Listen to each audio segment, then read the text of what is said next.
BRS కార్యనిర్వాహక అధ్యక్షుడు కేటీఆర్ తెలంగాణలో కాంగ్రెస్ ప్రభుత్వ పనితీరుపై తీవ్ర విమర్శలు చేశారు. తెలంగాణ భవన్లో ఖైరతాబాద్ నియోజకవర్గ బీఆర్ఎస్ కార్యకర్తల సమావేశంలో మాట్లాడిన ఆయన ముఖ్యమంత్రి రేవంత్ రెడ్డి పాలన మొదటి అర్ధభాగం పూర్తిగా విఫలమైందని ఆరోపించారు.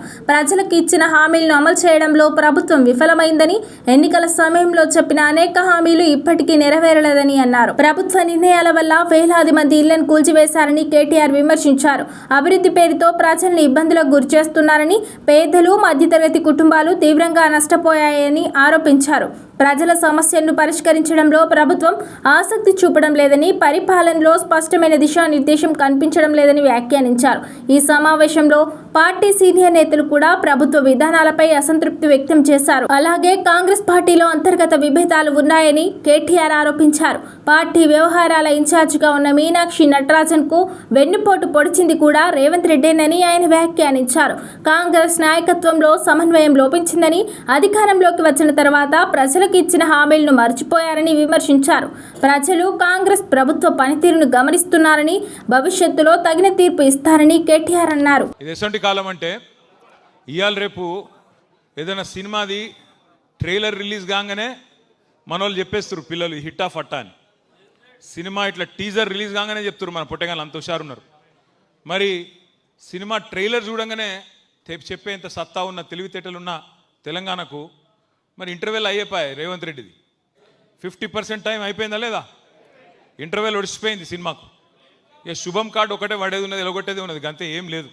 First half utter flop, first half disaster. 50% time అయిపోయింది, డిజాస్టర్.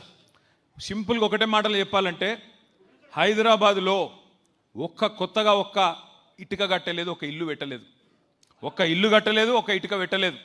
కానీ ఎన్ని కొట్టిండు, ఎన్ని వడగొట్టిండు? కొన్ని వందల వేల ఇండ్లు మాత్రం హైడ్రా పేరు మీద ఇష్టం వచ్చినట్టు శనివారం వచ్చింది, ఆదివారం వచ్చిందంటే గరీబుల కొంపల మీద వడుడు, ఎక్కడికక్కడ ఇల్లు గులగొట్టి దరిద్ర పేరు సంపాదించుకున్నాడు. ఇది ఒక్కటే చెప్పచ్చు. అన్నం ఉడికిందా లేదా అని చెప్పేందుకు మొత్తం కుండంతా ముట్టే అవసరం లేదు, కుండ లోపల చేయి పెట్టే అవసరం లేదు. చిన్న మెతుకు ముట్టుకుంటే చాలు ఉడికిందా లేదా తెలుస్తుంది. రేవంత్ రెడ్డి కాంగ్రెస్ ప్రభుత్వం ఎవల మనిషి అని చెప్పేందుకు గదొక్క ఉదాహరణ చాలు.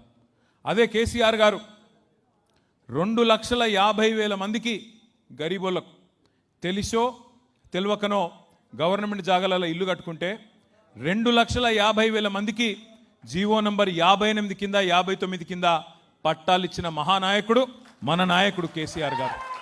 అట్లాగే 1,00,000 డబల్ బెడ్రూమ్ ఇల్లు కట్టించిండు హైదరాబాద్లో.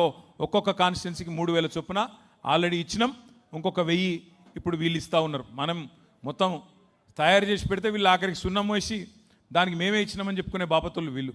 పప్పు అంతా ఉడికినాక ఉప్పేసి మేమే కట్టినామని చెప్పుకుంటూ వీళ్ళు.